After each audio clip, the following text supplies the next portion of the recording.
Welcome back to day 4.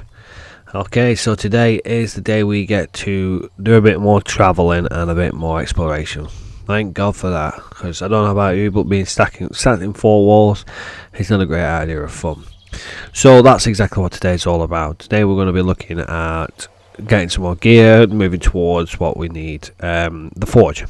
So obviously the forge originally was very hard to get because all you could get to make the bellows was animal hide. Now they have changed it so it is easier. So from the look of, if you've got buildings around you, you want to be going in them, destroying the sofas. They give you leather, 20 leather, and various other bits and bobs will give you the bellows.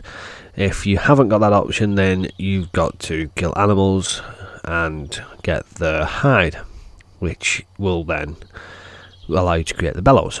So we're still going to be gathering a lot of stuff. So today's certainly a day you can use to gather more wood, stone, iron. All these things are going to be really useful in the days to come.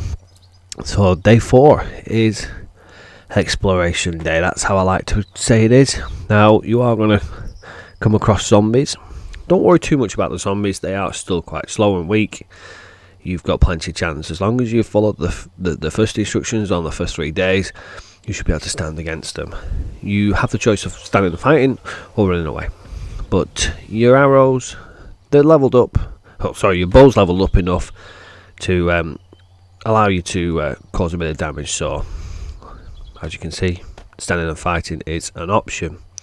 Remember, we're not quite there yet for taking the battle to the zombies, but certainly after day 7 we should be in a good enough position to be able to not have to run away and to actually start taking on the main city.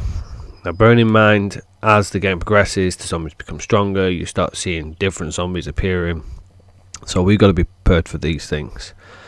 Again, we're still on basic tools at the moment, but I'm not overly worried because, as I say, we're exploring now. We're looking for various other bits and bobs. We're going to be getting ourselves a forge, and we're going to be able to get the fire axe and the pickaxe. Them 2 tools together are very good for gathering stuff, as long as we followed the first few steps and we have our tools up to a substantial level, which, as you can see, I'm not far off getting myself to the next level on these tools already. Remember, that is what the night's for, so you're saving yourself daytime really, because the last thing you want to be doing is wasting time during the day where you're leveling up your weaponry and your tools, because it's daytime's the only time you're going to be able to get out and start gathering stuff. So as you can see, we still need feathers. Keep an eye out for them. You're going to always need feathers, so don't think, just leave them. Later in the game, you're going to get crossbows and stuff like that. You're going to get other weaponry as well, but the last thing you want to do is rely on just one kind of set of weaponry, because obviously if you struggle to collect anything like iron or various other things later down the line, you've got a backup plan. Now, as you can see, we've killed a couple of animals here, so we've got a bit of meat and we've got the hide. Remember, the meat smells, so zombies are now attracted to you. You want to get yourself a bone shiv, which is quite easy to do. I mean, you're going to end up killing at least one zombie before you get round to actually needing it, and all you do is just beat a dead zombie with your axe. It'll give you a bit of bone and you can turn it into a bone shiv, and it's as easy as that. Bone shiv gives you more things basically, so when you start using it against the animal, you get more things off it. If you use just the axe, you'll not get as much. So we should hopefully have enough now to be able to create our bellows for our forge. I've shortened down the length of time we have where we're just exploring, because realistically we've just been gathering more things, looking for animals and stuff like that to kill, keeping your health up, keeping your stamina up, and just collecting wood. Now obviously the area we're in isn't great for resources in the terms of wood, unfortunately. However, we do have an abundance of stone and iron, so bear that in mind when you choose where you want to put your base. Don't forget you can explore and get more things, it just makes it a little harder for yourself, that's all. However, I've kept mine where it is because I'm happy. The location is not well overseen by various things, it's not near any other structures. The wandering zombies have got plenty of room to get around the building without trying to smash it down.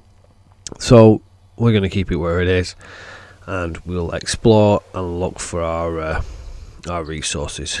So obviously we're getting towards the end of the day, so we want to be making our way back towards our base.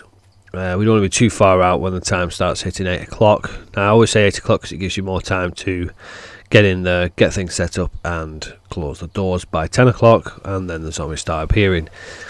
Remember, you may not necessarily see the zombies or hear them at 10 o'clock. They do wander, and they will find you if you're making a lot of noise or sound. Or light, of course. So bear that in mind. So we've travelled a bit further out. We've found a couple of biomes, and we found a couple of places where we want to come back to get more stuff. And there's a lovely crate that's dropped near our base, so it's worthwhile going for it.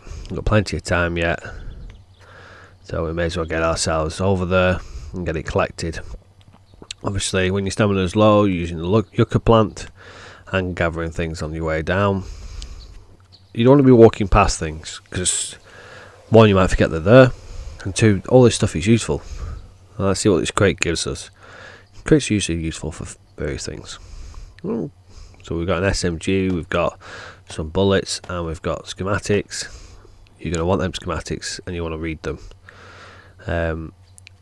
There's a lot of things you're going to get that's going to need a schematic, and other than a crate, the only other way you're going to find it is in bookshelves in buildings, and you're going to need that to progress. So keep an eye out for that stuff, and when you're exploring, that's the kind of thing you're looking at. So bear that in mind. Obviously, we've now got a roof, so we're now a little bit safer from the weathering and stuff like that. And we need a bit of light here for now. Now bear in mind, we're still not secure, so we don't want to keep that light on during the night hours.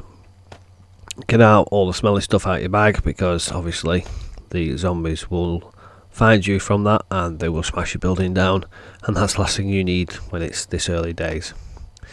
So we're going to try and build ourselves a forge now, remembering to read our schematics as well, and getting rid of the things we don't need in our bags at the moment. All these things are useful, don't get rid of them.